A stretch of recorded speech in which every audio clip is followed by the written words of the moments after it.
Hi hello வணக்கம். எல்லாரும் எப்படி இருக்கீங்க? நல்லா இருக்கீங்களா? சாப்பிட்டீங்களா? ஓகே, இன்றைக்கி நம்ம வீடியோவில் என்ன பார்க்க போகிறோம் அப்படின்னா, மீதமான இட்லி வச்சு சூப்பரான இட்லி மஞ்சூரியன் தாங்க செய்ய போகிறோம்.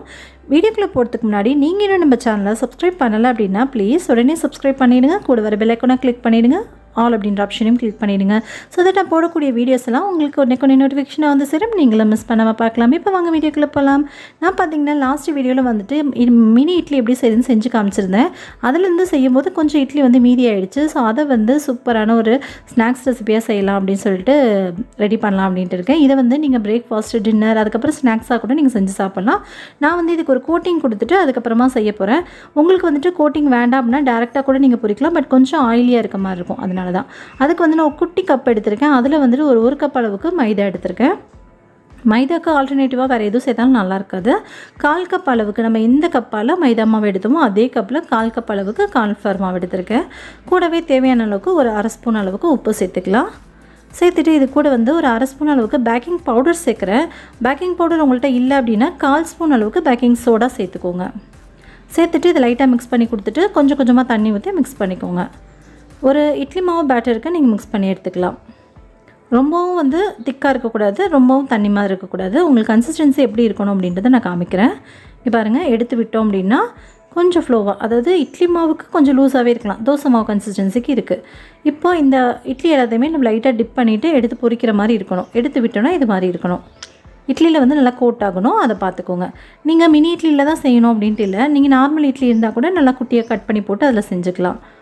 இப்போ இதிலேருந்து ஒரு கரண்டி அளவுக்கு மாவு வந்து கொஞ்சம் தனியாக நான் எடுத்து வச்சுக்கிறேன். ஒரு சின்ன ஒரு டேபிள் ஸ்பூன் அளவுக்கு மாவு மட்டும் தனியாக எடுத்து வச்சுட்டு மீதி எல்லா இட்லியுமே இதில் போட்டு லைட்டாக பரட்டி விட்டுட்டு அப்படியே எண்ணெயை சூடு பண்ணி போட்டு பொரிச்சு எடுத்துடலாம்.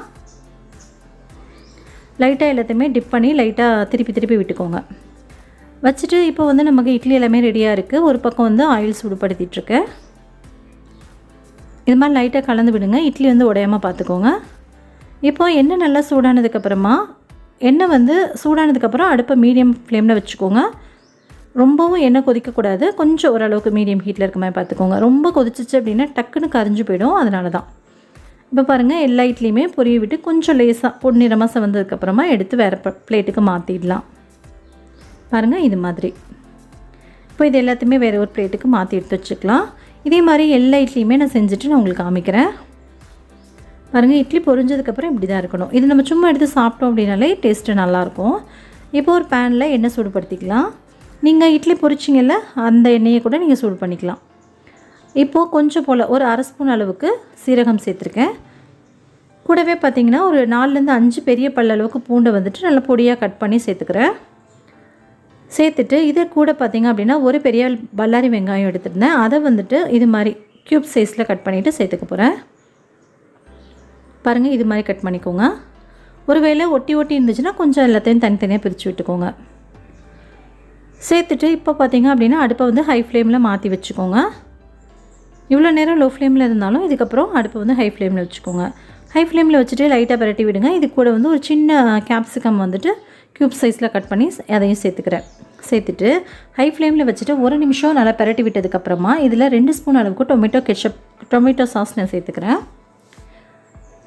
இது கூடவே பார்த்திங்க அப்படின்னா காரத்துக்கு நீங்கள் மிளகாய் தூள் இல்லை பச்சை மிளகாய் கூட சேர்த்துக்கலாம். நான் வந்து 1 ஸ்பூன் அளவுக்கு க்ரீன் சில்லி சாஸ் சேர்த்துக்கிறேன்.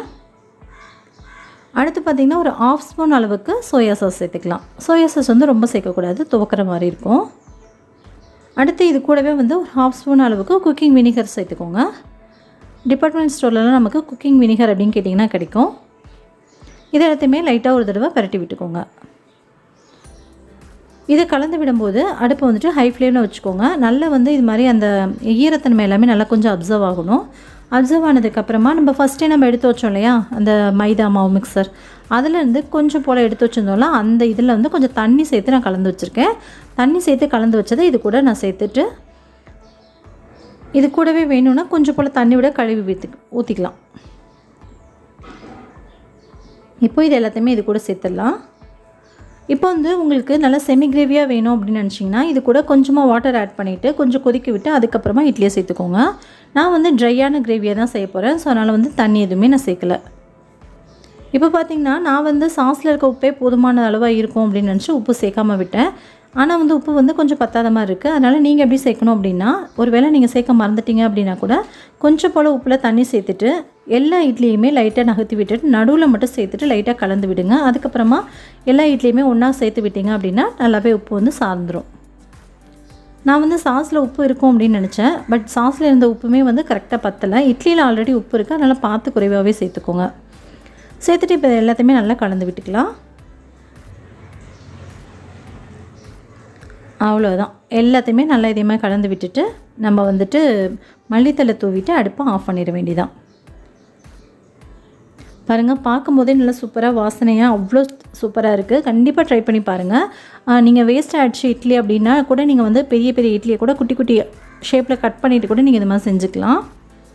அவ்வளோதான், எல்லாத்தையுமே நல்லா கலந்து விட்டாச்சு. இப்போ வந்து மல்லித்தலை தூவிட்டு நம்ம அடுப்பை ஆஃப் பண்ணிட வேண்டியதான். நம்மளோட சூப்பரான இட்லி மஞ்சூரியன் வந்து ரெடி ஆயாச்சு. ஓகே ஃப்ரெண்ட்ஸ், நீங்களும் இதே மாதிரி ட்ரை பண்ணி பாருங்கள். ட்ரை பண்ணி பார்த்துட்டு எப்படி இருக்குது அப்படின்றத கீழே கமெண்ட் பாக்ஸில் சொல்லுங்கள். அவ்வளோதான், அப்படியே வந்துட்டு அடுப்பை ஆஃப் பண்ணிவிட்டு ஒரு பிளேட்டுக்கு மாற்றிட்டு சர்வ் பண்ணிட வேண்டியதான். ஓகே ஃப்ரெண்ட்ஸ், உங்களுக்கு இந்த வீடியோ பிடிச்சிருக்கும் அப்படின்னு நினைக்கிறேன். வீடியோ பிடிச்சா வீடியோக்கு லைக் கொடுங்க. உங்கள் ஃப்ரெண்ட்ஸ் அண்ட் ஃபேமிலியோடையும் ஷேர் பண்ணிக்கோங்க. உங்களுக்கு இன்னொரு வீடியோவில் மீட் பண்ணுறேன். Bye, thank you.